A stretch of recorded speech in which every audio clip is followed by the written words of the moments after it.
Satu lagi pasien asal Prabu Muli dinyatakan sembuh dari virus corona. Sejak 25 April 2020, pasien atas nama Subrata Maulana dirawat di Rumah Sakit Rifai Abdullah.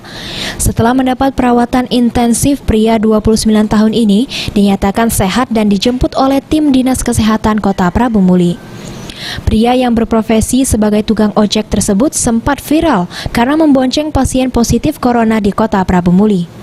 Pemerintah Prabu Muli melalui Dinas Kesehatan sedikit meluruskan kabar yang sempat beredar bahwa pasien Subrata tidak mendapat perhatian. Kepala Bidang Kesehatan Masyarakat Joko Listiano mengatakan, hasil swab tes membutuhkan waktu yang cukup lama. Dalam satu hari ada sekitar 1.700 sampel yang harus diperiksa oleh pihak lab Kota Palembang. Assalamualaikum warahmatullahi wabarakatuh. Ya, jadi itulah kami selaku petugas kesehatan tetap memprioritaskan kesehatan masyarakat, khususnya masyarakat Prabu Muli, baik kaya maupun miskin, semuanya sama dilayani dengan baik, dengan sesama, dengan kami selalu mengontak Rumah Sakit Rifai Abdullah bagaimana situasi keadaan Bapak Brata selama di sana.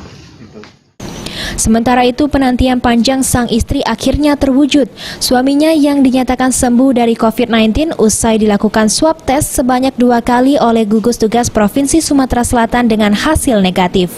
Subrata Maulana bersyukur dapat kembali berkumpul kembali dengan keluarganya. Ia pun berterima kasih kepada pemerintah Kota Prabu Muli karena sudah memberikan perhatian baik dirinya maupun keluarga. Banyak beribu terima kasih kepada untuk masyarakat Prabu Muli, terutama pemerintahan Kota Prabu Muli yang telah membantu saya selama isolasi di rumah sakit tersebut dan membantu keluarga saya yang telah berada di rumah. Beni Firdaus, PAL TV. Untuk keluarga Pak Subrata.